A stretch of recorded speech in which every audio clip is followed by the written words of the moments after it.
All right, thank you for that, Doreen. We now move on to the next segment, and this is in line with what we are marking today, being the 8th of February 2022. It is also Safe Internet Day. If you didn't know what it's about, well, you are welcome to be part of this conversation. We are still using the hashtag Good Morning Kenya on Twitter, so if you have questions or comments, or you are just seeking clarification, we welcome you to be part of this conversation. To me, your hashtag Good Morning Kenya. Our official station handle is at KBC Channel 1. My handle is at Jain Wambui across all the social media platforms. Now, to help us with this conversation in studio this morning, we have Felix Malombe, who is a tech teacher as well as a STEAM educator. He will be telling us a bit about that at Crawford International School. Good morning, Felix. Good morning. Thank you so much for being with us today. Thank you very much. All right, for hosting me. Karibu sana. So before we get deeper into this conversation, let's start with your title. You know, the tech part we understand, but the STEAM, like steam ya majimoto, the moshi that rises up from a hot liquid. That's it. What's that? What's a STEAM educator? All right. First of all, my name is Felix Malombe, as you mentioned. I am a mathematics and computer science teacher in training. Yes. And I have a degree also in computer engineering, Bachelor of Science in Computer Engineering. So that puts me in a space where we have engineering on one side, yes, and I teach on the other side. And what engineering brings is what most of the Kenyans would know as STEM, yes, education or STEM teaching, where the focus is on science, technology, engineering, and mathematics being the underpinning component. But what STEAM education is now is, you know, it's like a further development of what we're calling STEM education. Okay. We are saying that the learners do not just need to be innovative in science. We have seen creatives. We have seen talent development among our children and our young people. So that means then we are looking at a situation whereby students can be innovative, yes, in whatever area. So the aspect of STEAM with A in the middle brings in the aspect of building innovators, digital creatives, yes, in this space. And so that's why I become a teacher and also an engineer, bringing out the STEAM education to the learners and the community at large. All right, it's all about progressive changes in this day and time. Yes. So the A is what has been added to the STEM to make it STEAM. Yes. Progress nonetheless.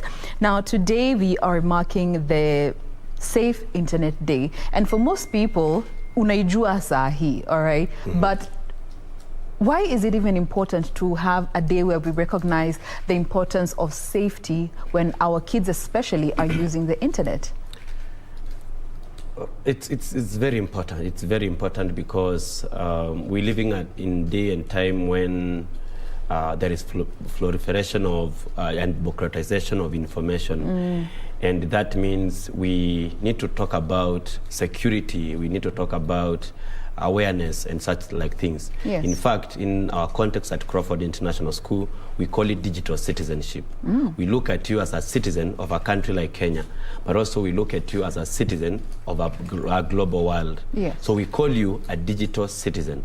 So when we come to Safer Internet Day, they call it actually Safer Internet Day in some of the countries, we are saying we want to have a generation of young people who are privy to the things that are happening across the world, and also we are careful to ensure they do that safely, in a way that they can actually be able to walk in the right direction. And so the Safer Internet Day theme this year is all fun and games. Yes. And then we say trying to get our young people to conduct themselves respectively online. Yes. And that way we are able to build a community that is careful and supportive of the other one, each and every one of us. Yes. Now, you're looking at the past 2 years. Maybe you could just mute that very briefly. Mwenye unampigia simu ako hewani, ngoje mutaongea after. Asante. Now, looking at the past 2 years, generally speaking, you know, our country and the whole global population was just thrown off track, and so many people resorted to using the internet, and especially now looking at the education system, we had children now resorting to online learning, and that in itself exposed our children to so much. How do we put measures in place that moving forward, in the event we find ourselves in a situation where we have to resort to the internet space, and especially with our children who are excited, they get to use a laptop on their own, they get to use a tablet on their own, and even the phones. What are some of those measures that you would encourage parents and even the kids to adopt in terms of just being their first line of defense? Well, thank you very much. One of the things that I've realized as a teacher the last 6 years is that young people are ready to learn at any given time. And when you give them the opportunity and you expose them to the content and values and even the way you teach them, they actually capture their attention. You capture their attention and then you can actually pass the information. But it's not enough. Today, we live in a world where children actually can even tell you more than you know. Yes. And like you're saying, the pandemic actually gave us an opportunity for us to look at things differently and even expose our learners and even our teachers and even the community at large to the digital space. I want to say this, even before the COVID pandemic struck, Kenya has been rated as one of the leading countries in Africa because of mobile penetration. And that gives us an opportunity to, to be leaders in our continent and also in the world, in the way we conduct ourselves and in the way we build our population. Yes. We are told also, according to, the research done by various organizations around the world, World Bank involved, that the population of Africa is going to double by 2040. This means that is the population of the young people in Africa, 0 to 24 years. While the other countries, the populations are plummeting, for Africa, it is doubling. So it means that if we do not engage and support our children, even in the digital space, then we're going to have a situation whereby crime will rise, and even a community that we're going to build is not going to be self-sufficient. So this opportunity that we have right now of using technology and exploring the digital space, it's a good thing for us. But what we do about it is very important. What we do about the same thing, around the topic, is very crucial. And I'm saying one of the things that we must do, from the government to private sector, from schools to parenting at home, we must start early. The first thing is to start early. But what are we starting? We are starting having conversations around the digital footprint. I'm using a big word here, footprint. We normally talk about how you walk and when someone can follow you. Yes. The same thing is happening, is replicated in the digital space. So we call digital footprint the way we walk, the way we conduct ourselves online. We are building, a path that people can follow. And, we must then start at an early age. My daughter, who is 4 years today, 5 years tomorrow, is, it's already exposed to so much technology. Yes. COVID came. She was in grade kindergarten 2. Now she's in kindergarten 3. When it started, she was starting school. She was there. She has done 3 years. So we were actually introducing her to education in what we call KG1 at Crawford International School, and giving her the computer meant that she would need to navigate her way all the way to Teams.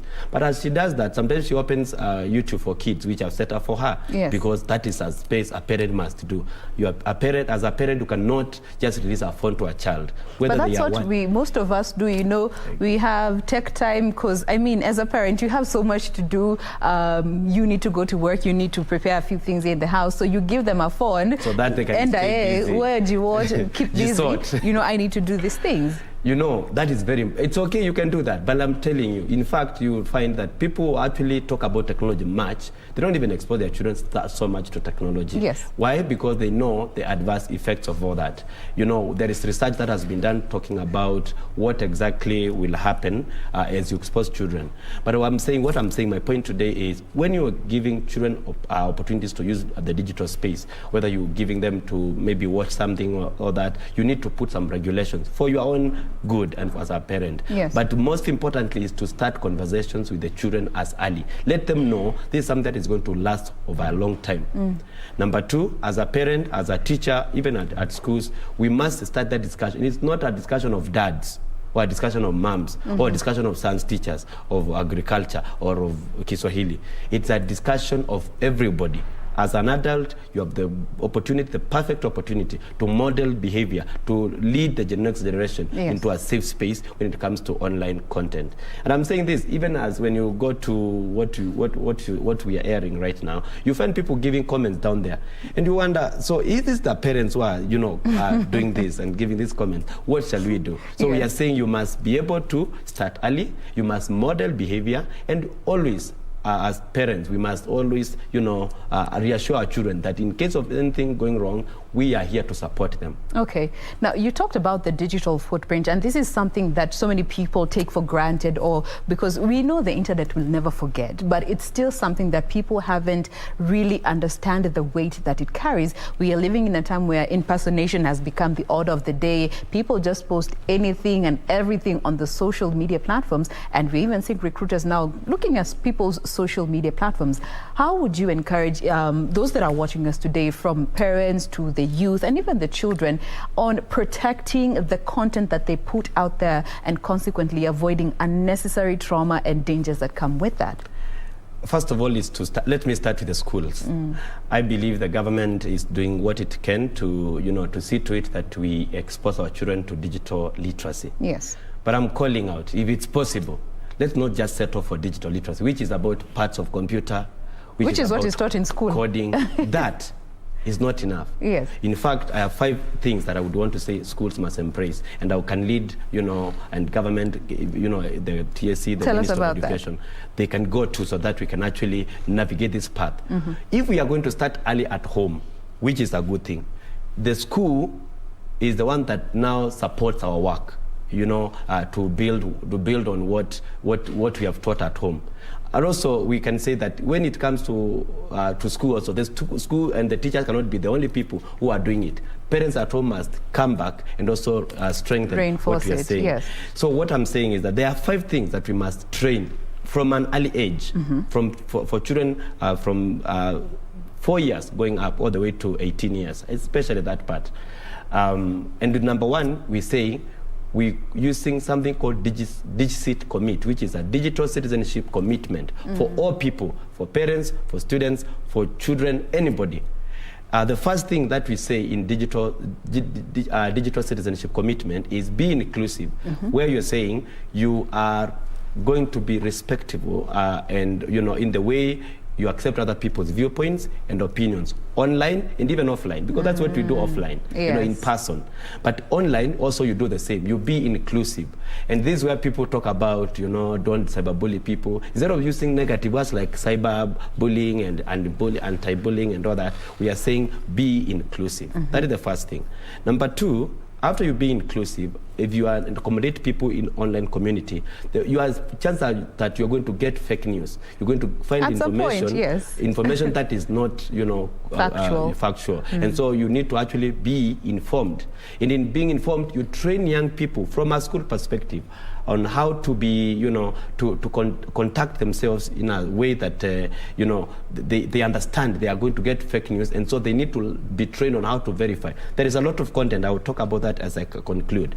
Then the third thing is about being balanced. We see a situation where children are going into the bedroom, hiding under the blanket and using their phone. Yes. They are doing... some of them are watching anime, for those who are teenagers. Some of them are on, what we call... they are in Fortnite, but on phone, you think it's on laptop only. Yes. They are on, Among Us. They are Googling, they are playing all the games that they want to do. So you need to actually train your children. Start the conversation about these competencies. Being inclusive, number 2, being informed about fake news, being balanced now on the third one, where they actually manage their time well. They set priorities on what time they can spend, and that helps you with screen time. Even in the advent of COVID-19, screen time is a big thing. If you don't manage it, if you don't balance a screen time, you are raising a very aggressive person. It becomes a problem. It is actually, there is research that shows that aggression develops in our children, especially for boys, but even for girls. And then the fourth one is the aspect of being alert. Okay. That in case something goes wrong, in case someone actually insults you, how do you conduct yourself? Just like at home, teachers must build that capacity in our children. Yes. And the last one, which is being engaged. Now, this is where I say we can use technology. Some people tell me technology came to Africa at the wrong time because people just go to Facebook and say things. But other people on Facebook and they are making business. Yeah. So we are saying get engaged. Use technology for good. Train your children to start making apps right now. Children in other countries are making apps at 9 years of age. We can do that. At Crawford International School, in fact, what we have done to engage students in using technology and 21st century technologies for good, we have introduced what we call a STEAM space, a Go Lab, where we say we go beyond. We say we switch on bright minds. And in Go Lab, we train children on 5 core areas. Digital storytelling, we teach them about coding and artificial intelligence. You're asking which children? From kindergarten all the way to year 13. While the KGCSE curriculum is being run. And this can be done in any school, even in our village school. That's what I'm thinking. I've been trying to find how do I get something to go and invest in my primary school. Yes. You know, use technology for good. Get engaged for good. If you can do that, the flaws, the fears, the concerns that you have are going to go away. Because the children know they go to my laptop to do a coding game. They go to to their laptop to create a digital, a 3D model in creative design. They go there to do robotics. Get the children, get what we call not just hands-on activities, but also hearts-on, where they can actually connect with the problems of the world. Okay. And that is what STEAM education is about in support of digital citizenship. So having a purpose as we also expose them to some of this digital platform. Yes. Now, as we bring the conversation to a close, today, once again, is the Safer Internet Day, and the theme, as you mentioned, is all fun and games, but now exploring respect and relationship online. How would you encourage our viewers to go about marking this day in a way that is significant? Some of the activities that they can engage in, parents with their children, the teachers with the students and pupils at school, to just in honor of this day and some of the activities they can take on. The Safer Internet Day.org, which is an organization in the UK, and it's actually spread around the world, marks this day as a very special day. Yes. Especially on the aspect of respect online. You know, the way I'm talking about being inclusive. How are you inclusive? One of the things that we must do is information. We must share information, awareness. Let's let people know that there is something that is happening around the world, and it's focusing on how we conduct ourselves online. For schools, every school today would have done this amazing thing. But if you've not done it, this is just the first lesson today. Yes. I'm going for my second lesson in a few minutes. I'll be starting the lesson with Safer Internet Day. And I'll be saying, are you inclusive? How do you conduct yourself online? Teachers have an opportunity, subject teachers and also, both subject teachers and also classroom teachers. Head teachers need to do an assembly on that, just to, pass the information to the learners so that you elicit a discussion, you elicit a conversation. Then for parents at home, there is a lot of research and a lot of materials that I can share on that they can actually go to, read about the same and share with their children. Maybe today is the day that you say, once in a fortnight, we always have a digital conversation. Maybe today is the day. You, after a meal or during the meal, let's just ask them, how is your Among Us, by the way? How is Minecraft going? How is your Instagram? What about meet them at their level? Yeah, so you start engaging. And by the way, when parents are doing this on this special day, you are not doing any judgment. When you talk to them, even if you find they are doing against your expectations, it's okay. It's a day to start the conversation. Countrywide, we can start a conversation on Safer Internet Day. If we do that, I'm very sure our nation will be safe hands. Absolutely. Both for parents, for schools, and even students themselves. If you're in a class, with your peers, start that conversation. Get them to know that whatever you say online is important. I reminded of a story of someone, a friend of mine, Patricia Njoroge, when she posted something about Facebook saying Nairobi National Park should be done away with. And then now it brought issues like that. Later she would be appointed in the board, and then people will actually go and pick that and say internet does not forget. Then they will actually attack her. Such a kind of things. When you are online, you are going to find predators. You're going to find people who are mean to you. How do you conduct yourself? Who do you go to? For children, I say go to an adult. The adults now, we parents must also be, empowered enough and read a lot so that we can actually support the children. And maybe you don't know Minecraft, and it's okay. Maybe you don't know TikTok. It's okay. All you need to do is talk in general terms about values. then children actually will know. In case someone tells me, that's why the white girls are not even allowed to play games. You know, shouldn't even be playing games. Why someone would say, you are so, okay, I wouldn't use a racist word, but they just used a racist word on you. How can I deal with that? Because children are going back there, they do not have the capacity to deal with this stuff. How do you now, provide assurance to a child and tell them, it's okay, by the way, you posted a photo on Instagram, no one liked, it's okay, it's called cyber drama, it's okay, it's okay, you know what, we can do something about this. And it happens both ways for those people. So if you are the bully, if the person is the one being bullied using disrespectful statements, you need to actually accept and speak to someone, then that person will be able to help you. All right. Maybe some parents asking, where would we go in case things go to the next level? Because some children actually even threatening with suicidal tendencies. Especially with cyberbullying. Yeah, and all that. Very briefly. What parents must know is that the Communications Authority of Kenya is on the alert. But the thing is, there is so much resource on that. There are also resources on Common Sense Media, which is an international organization, and Child Safety Net, which is a platform for learning how to manage and helping children in this space. All right. The most important thing is to be there for your child. Be there for your child. For the teachers, the same thing. Don't just give them a screen and let them be, because I know as a parent you value that time when your child is occupied. You want to do a few things here and there, but just in as much as you give them that gadget, make sure it is the content that they are actually consuming is something that you are familiar with, and you can be able to give guidance should the need arise. And that's, those are the little steps that you can take as we mark this day, the Safer Internet Day across the world. Take this time as a parent to just relook your path with your child when they are on the digital or online platform. That brings us to a close of this conversation. We have been speaking with Felix Malombe, who is a tech teacher as well as a STEAM educator working at Crawford International School. Thank you so much for making time to be with us today. Thank you. Thank you. All right. Now we want to take a very quick breather to transition to the next discussion. Remember, that is our health segment that is coming up in a bit. Do stay with us.